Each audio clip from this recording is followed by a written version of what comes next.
The AllStar app, the #1 app in the business. UFC, Bellator, One Championship, PFL, and more. Get the app right now. Link in description. Yeah, it's been quite a ride this year. At the end of last year, you had a couple cancel fights, but man, you ran the table so far. 2 solid wins, 4-2 in UFC so far overall. How different do you feel now compared to, let's say, your UFC debut? Oh man, it's night and day. I've had half my fights in the UFC and half outside, and I've definitely done most of my growing inside the UFC, and I'm only getting better, and yeah, I like the path that I'm going on right now. With the growth, right? And what have you seen yourself grow more? Is it more on the mental side? Is it more on the physical side? Is it more on the preparation? What is it? I want to say like those first few years is more on the physical side and skill wise, but lately, just with these past few wins, it's really helped my like confidence. That just proving to myself that I do belong here, and even with the best of the division, and so it's helped out a lot.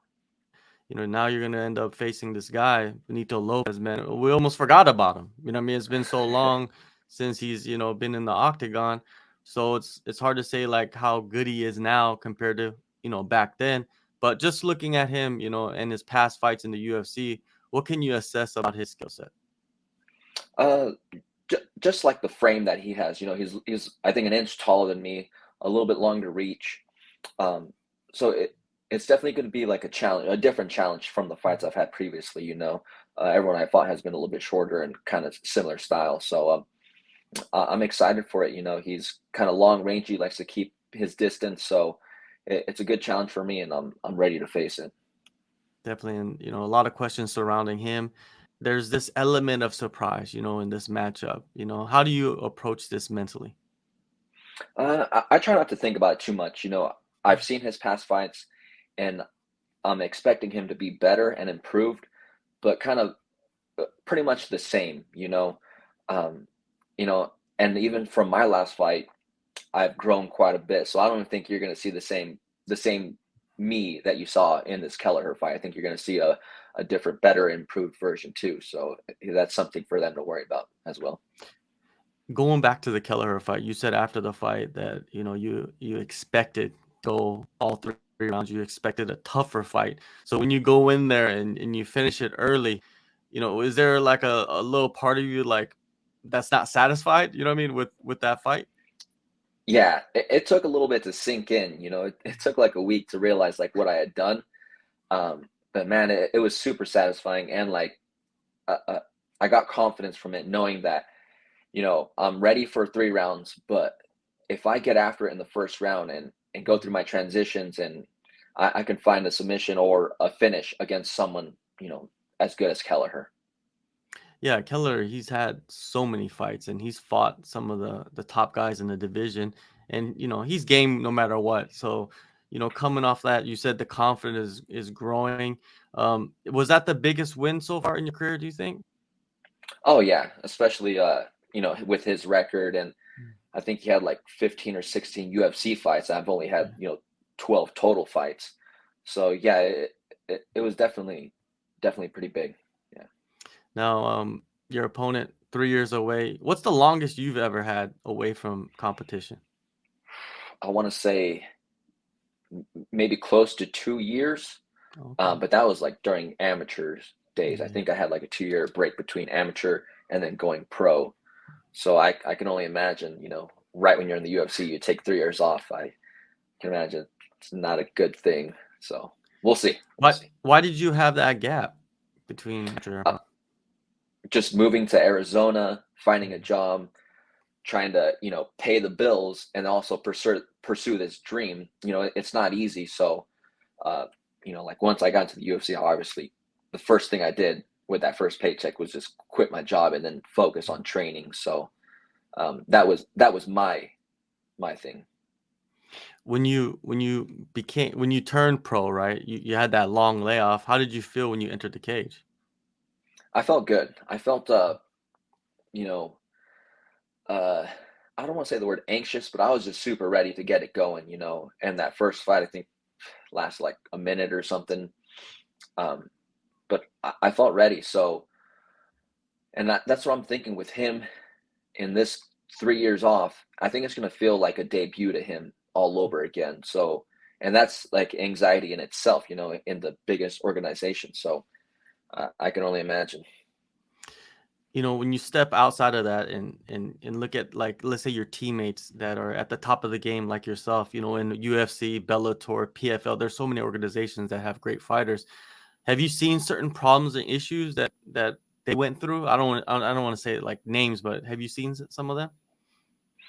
Oh yeah, that's life in general. Some guys have, you know, I've been around for a long time. I've seen a lot of people come and go, and it's just different things. It could be, like a girlfriend, a crazy girlfriend, or like maybe some guys like to go out and party too much, or they're in their own head, and so that kind of delays them, or like an issue that kind of I had, like finding a part-time job to where I could pay the bills and be consistent in training. So that life in general. Sometimes you could give up, right? It's just you get frustrated. It's not really about the training. It's just everything that you need to, like, adjust in your life to allow yourself to train and become better every day. Yeah, and that's it right there. It's not really the training, it's the outside life that sometimes will affect your training and how you're progressing. So, but every person has like their own little thing that they're going Mhm. through, and it's all a matter of how you get through it and overcome those Yeah. difficulties. Yeah, sometimes I try to sit back and try to think about what is going on, I mean, in a fighter's life that could affect them inside that cage. Because sometimes they don't look like themselves in fights, right? They're just like like, even like, you dissect like the psychology of their like body language and stuff like that. Like, you remember the Aldo fight, and Joe Rogan was saying Aldo doesn't look like himself. Remember when he stepped in against Connor? And Hmm. do you think there was something to that? Oh, there could be, that could just be leading up to the fight. This big moment against a big name.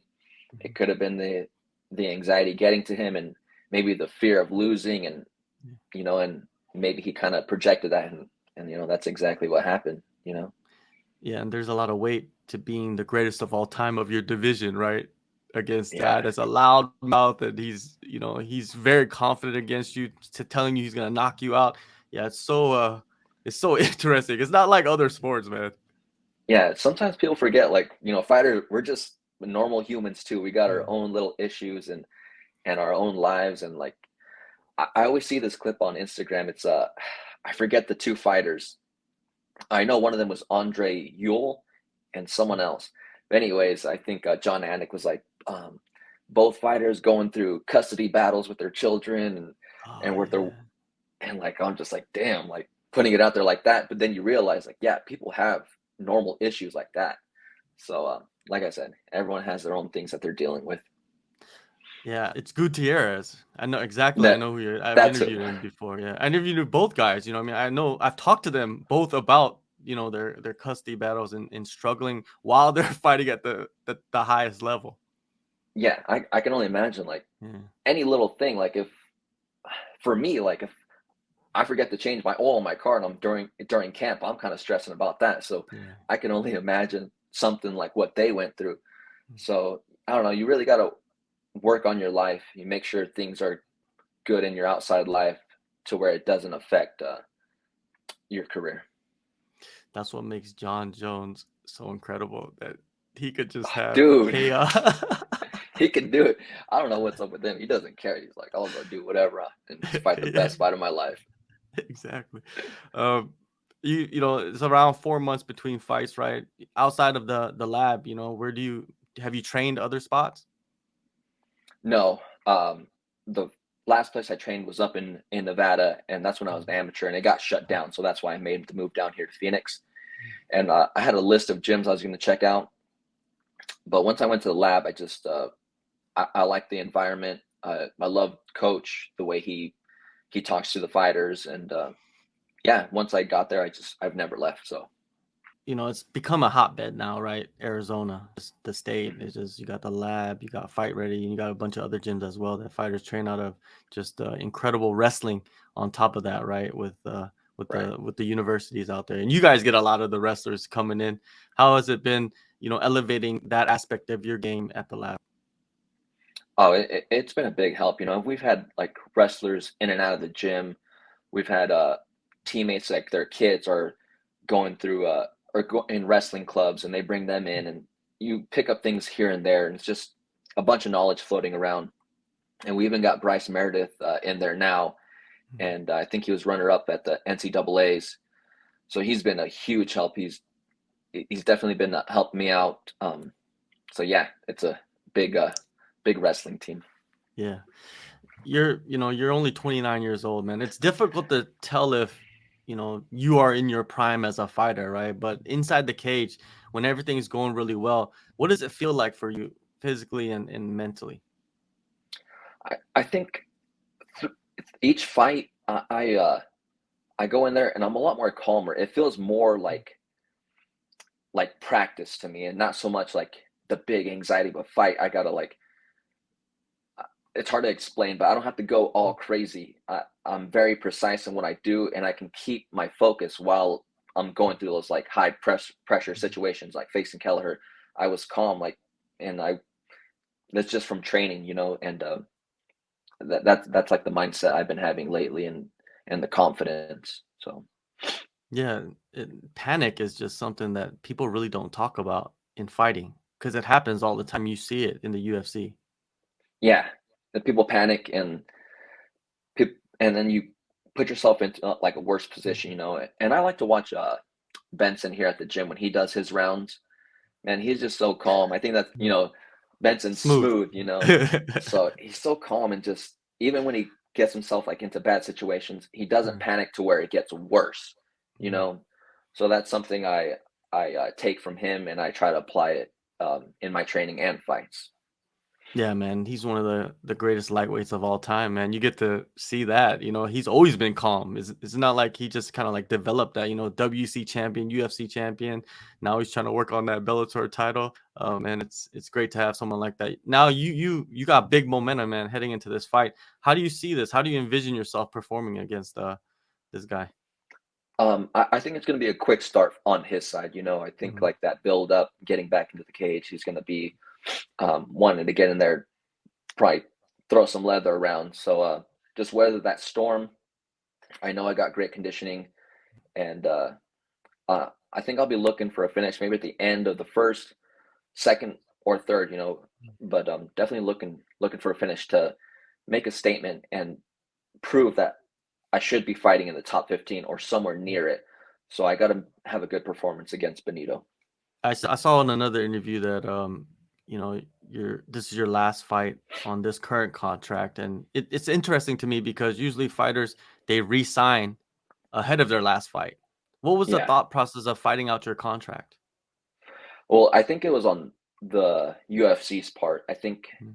they have a lot of bantamweights, um, and I think they're just making people fight out their contracts and then renewing it afterwards. Because I think that's what happened to Shane Burgos. I think they made him fight out Yeah, his last fight, and so it's something on their side. So, like I said, I need to go out there, have a good performance, and hopefully renegotiate some numbers there and get paid a little bit more to fight the tough guys.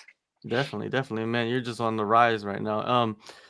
Your teammate Sean O'Malley, right? He's going to face Peter Yan. Some people out there they're saying that O'Malley, this is his moment to have that like McGregor Aldo, happen for himself, and him to playing the McGregor role. What do you see in that fight?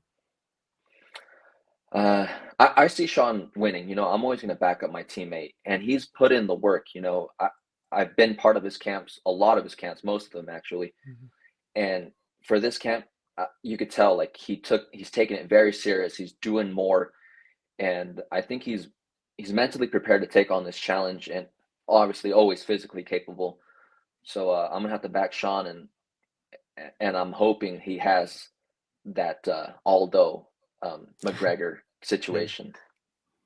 yeah, because he's had his moments, right, where he hasn't looked his best in the past, right, and I point to like Oliveira as well. I mean, you see Oliveira now, like this guy, he's arguably the best fighter in the world at this moment, right? But in the Yeah. past, he's had times where he's faltered. And a lot of people will point to that, and like with Sean as well. But I think, yeah, he's improved. He's focused. If you watch the videos that he puts out, he's putting in a lot of work. November 5th, man, UFC Fight Night in Las Vegas. If you want to know more about the event, go in the descriptions and download the AllStar app. Thank you, Mario, for the time, man. Always good catching up with you. And yeah, man, get that big money, get that big contract. Thank you, John. I appreciate it.